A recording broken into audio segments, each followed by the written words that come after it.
हमारे ब्रज के भक्त हुए कृष्णदास, नित्य ठाकुर जी को माला पहनाते थे अपने हाथ से। महाभारत में अनुशासन पर्व में भीष्म पितामह कहते हैं कि यदि कोई व्यक्ति 12 वर्ष तक बिना नागा किए एक नियम का पालन करे तो 12 वर्ष के उस नियम का प्रभाव ये होगा, जिस देव को चाहेगा, जिस ब्रह्म को चाहेगा, जिस रूप को चाहेगा अपने सामने प्रकट कर सकता है। आज भी ये संभव है, लेकिन याद रहे एक दिन भी वो नियम टूटना नहीं चाहिए। ये भाव उन महात्मा ने सुना, कृष्णदास जी ने। मुझे बहुत प्रिय है कृष्णदास जी का भाव। उन्होंने एक ही सेवा अपना ली। जब कथा में सुनकर के गए कि 12 वर्ष तक कोई नियम अपना लिया जाए और 12 वर्ष तक उसको बेनागा पूर्ण किया जाए, तो 12 वर्ष के बाद जिस देव को चाहोगे, जैसे चाहोगे वैसे उसका दर्शन हो सकता है। तो नित्य माला बनाते थे अपनी कुटिया में, और नित्य माला बना करके नंद गांव में, नंद भवन में ऊपर जाकर के कन्हैया को अपने हाथ से पहनाते थे।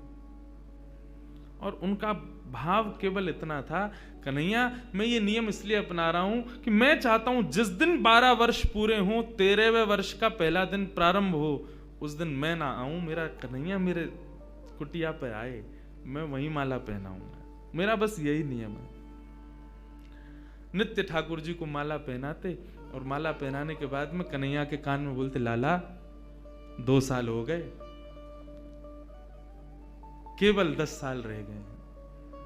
माला पहनाते, कन्हैया केवल 5 वर्ष रह गए, कन्हैया अब केवल 1 ही वर्ष रह गया, कन्हैया अब तो 6 ही महीना रह गए, कन्हैया अब तो 15 दिन रह गए, अब तो नाचते हुए जाते हैं माला लेकर के, कन्हैया अब तो 1 ही हफ्ता रह गो। रोज माला पहना में, गर्मी पड़े, सर्दी हो, वर्षा हो, खांसी हो, जुकाम हो, बुखार हो, नहीं छोड़ते थे अपना नियम। आज विश्राम दिवस, 12वां वर्ष का अंतिम दिन, ठाकुर जी के सन्मुख गए, माला गले में धराई, लाला सेवा पूर्ण भई अब मोरी, अब मेरी सेवा पूर्ण, प्रतीक्षा करूंगो, कल 13वें वर्ष को पहला दिन है, तू आइयो, तेरे काजे देख 56 भोग बनाऊंगो, तेरे काजे बढ़िया जो है माला बना के रखूंगो, एक सेज सजा के रखूंगो, ने एक देर पौड़ जाइयो मेरे पास, ने एक मोसो बतिया लियो, और लाला तू को जितनो समय मिले तू उतनी देर को आइयो, लेकिन आ जाइयो। और प्रणाम करके उल्टे पांव जा रहे हैं। बोले कि इसका मतलब क्या है? बोले अब कल मैं आऊंगा नहीं, और लाला तू नहीं आयो ना तो जीवन में भूल जाइयो कि मैं कभी आऊंगा। नंदगाम में और नंद भवन में ये मेरा अंतिम प्रवेश है। और प्रणाम करके दिल्ली को चले गए। 56 भोग सजाए, दुनिया भर की सामग्री बनाई, सुंदर सुंदर माला तैयार करी, एक कन्हैया की, बाकी के सबरे ग्वाल बालन की। बोले बछड़ा बछिया आमेंगे संग में, उनको माला पहनाऊंगा, उनके का जो भंडारो है उनके काज भी 56 भोग सजाऊंगा। सबके लिए सब तैयार किया। 13वें वर्ष का जब पहला दिन प्रारंभ हुआ, सुबह से ही राह तक रहे, कन्हैया आ रहे होगो, श्याम सुंदर आ रहे होगो, नंद नंदन आ रहे होगो। अभी श्रृंगार को समय भयो है, धूप की छांव से पता कर लेते हैं कि अभी कौन सा समय चल रहा है। अभी श्रृंगार को समय भयो होगो, अरे लाला व्यस्त होगो, श्रृंगार करके और फिर वाके बाद प्रसाद पाके फिर आवेगो। अभी भी नहीं आयो, कोई बात ना, राजभोग पाके आवेगो, गैया चराते हुए चुपके ते आ जाएगो मेरे पास। अपने मन को सांत्वना दे रहे हैं। दोपहर का समय हुआ, सूर्य बिल्कुल ऊपर, राजभोग का समय चल रहा है। कन्हैया आ रहे होगो, बार बार जामे गुलाब जल लेकर के और छींटे मार करके आ जामे। थोड़ी देर में धूप के ताप से, गुलाब जल से वो पृथ्वी फिर से सूख जाती, ठाकुर जी नहीं आए। गैया चरा के दूर चलोगे होगो, शाम को आवेगो, लौटते समय आ जाएगो, 4 बजे आ जाएगो। सूर्य अस्ताचल को जा रहा है और प्रतीक्षा कर रहे हैं। कन्हैया आ रहे होगो, गुलाब जल को छींटा करें, बार बार माला पे जल छिड़क दें, कहीं कोई मक्खी बैठ नहीं जावे 56 भोग पे, वाको विचार करें और फिर देखने लगे कन्हैया आ रहे होगो, नहीं आए श्याम सुंदर। कोई बात ना, शाम को ओलाई करवा करके और फिर रात्रि को प्रसाद पाके कन्हैया फिर आवे वो, तब भी नहीं आए।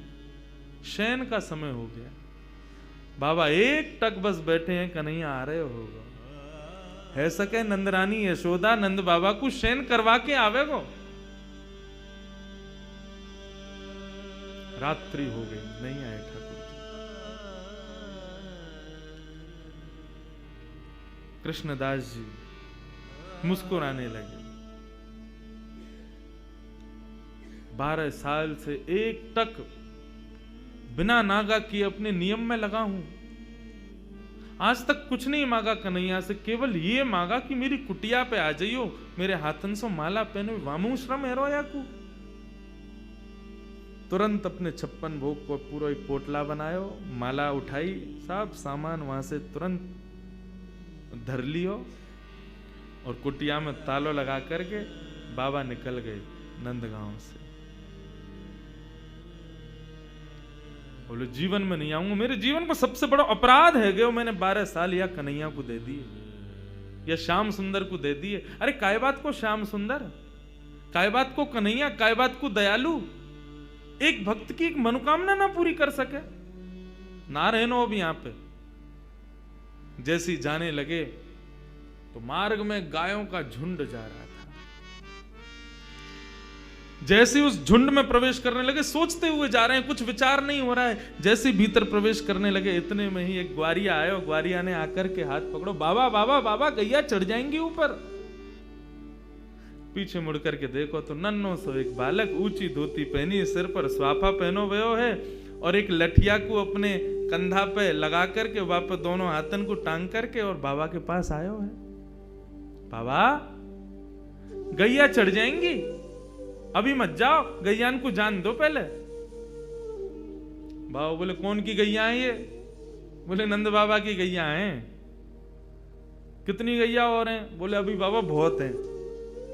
कितना समय लगेगा? बोले बाबा अभी समय लगेगा, इन्हें सबन ने जान दो, फिर तुम चले जाइयो, तब तक यहां बैठ जाओ, आ जाओ, नेक मोते बतिया लो।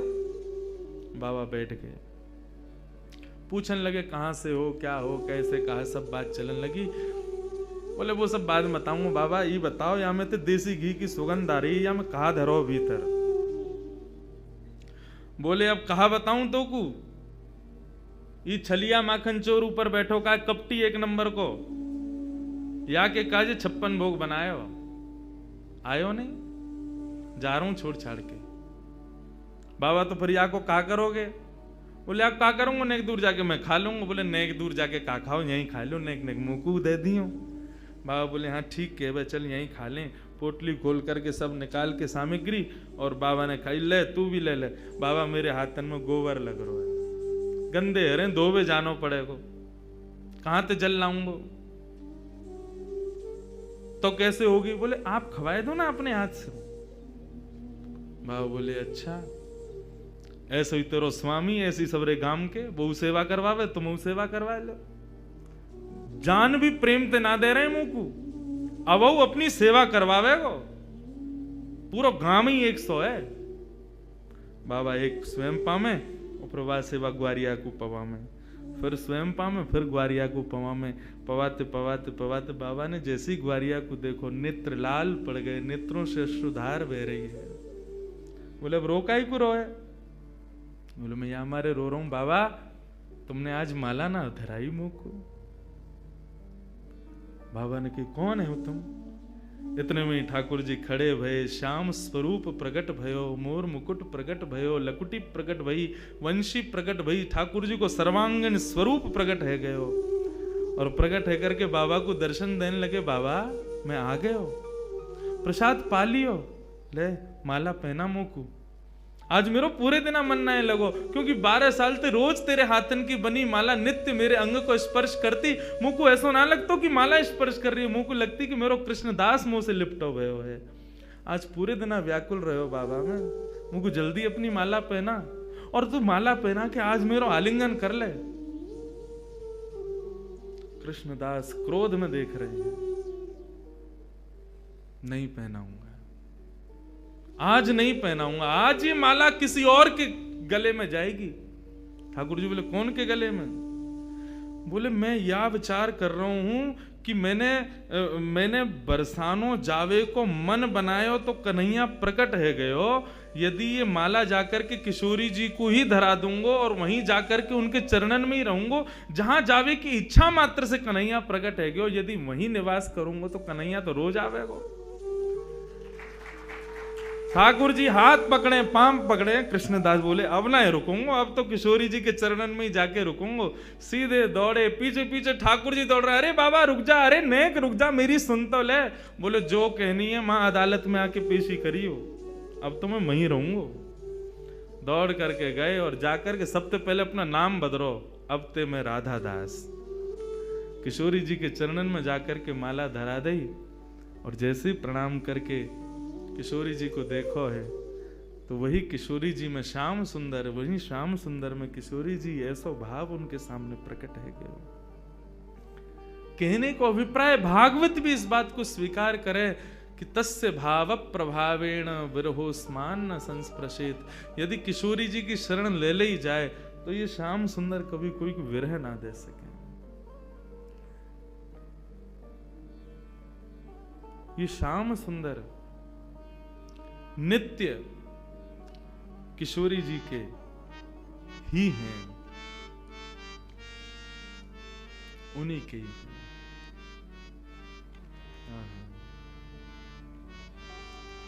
ऐसे किशोरी जी को हम बारंबार प्रणाम करें, बारंबार वंदन करें, वो हम पे कृपा करें।